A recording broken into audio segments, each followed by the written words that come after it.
അജ്ഞാതന്റെ ആക്രമണം ഭയന്ന് കൊല്ലം നഗരത്തിലെ ഒരു പ്രദേശം ഇരവിപുരം വാളത്തുംകല്ലിലാണ് സംഭവം. രാത്രികാലങ്ങളിൽ വീടുകളിലെത്തുന്ന അജ്ഞാതൻ സ്ത്രീകളെ ആക്രമിച്ചതിന് ശേഷം കടന്നുകളയും. അജ്ഞാതനെ പിടികൂടാനായി ഒരു പ്രദേശത്തെ ജനങ്ങൾ മുഴുവൻ ഉറക്കമിളച്ച് കാത്തിരിക്കുകയാണ്. കൊല്ലം നഗരത്തിനടുത്തുള്ള ഇരവിപുരം വാളത്തുങ്കലിലുള്ളവർക്ക് കഴിഞ്ഞ 16 ദിവസമായി ഉറക്കമില്ല. സ്ത്രീകൾക്ക് നേരെയുള്ള അജ്ഞാതന്റെ അക്രമം ഭയന്നാണ് ഇവർ ഉറക്കമൊഴിഞ്ഞിരിക്കുന്നത്.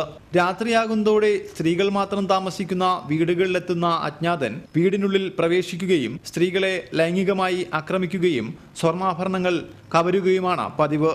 എന്നെ നെഞ്ചിലടിച്ച് എൻ്റെ താലി ഉൾപ്പെടെയുള്ള മാലയുടെ ഭാഗങ്ങളും താലിയെല്ലാം കൊണ്ടുപോയി. നമ്മളിപ്പോൾ എന്താ പറയേണ്ട, പോലീസുകാർക്ക് ഇത് പരാതി കൊടുത്ത് അവരും അന്വേഷിക്കുന്നുണ്ട്, ഇവിടെയുള്ള ആൾക്കാരന്വേഷിക്കുന്നുണ്ട്.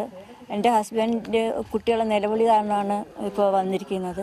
ഇതിപ്പോൾ ഇനി പോവുകയാണ്. ഇനി ശരിക്കും ഞങ്ങൾക്കൊരു സുരക്ഷിതത്വം എന്ന് പറയുന്നതില്ല. കഴിഞ്ഞ 16 ദിവസത്തിനിടെ 20ഓളം വീടുകൾക്ക് നേരെ അക്രമമുണ്ടായി. അക്രമിയെ പിടികൂടാൻ ഉറക്കമൊഴിഞ്ഞ് കാത്തിരുന്നിട്ടും പ്രയോജനം ഉണ്ടായില്ല. പക്ഷേ വീടുകൾക്ക് നേരെയും സ്ത്രീകൾക്ക് നേരെയും അക്രമം തുടരുകയാണ്. ഇത്രയും ദിവസങ്ങളിൽ ഓരോ ദിവസം അവിടെ കാണുന്നു ഇവിടെ കാണുന്നു പറയുന്നുണ്ട്.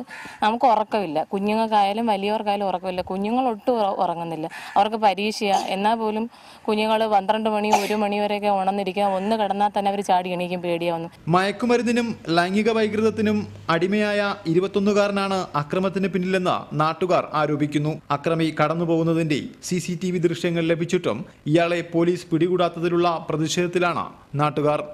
റിപ്പോർട്ടർ, കൊല്ലം.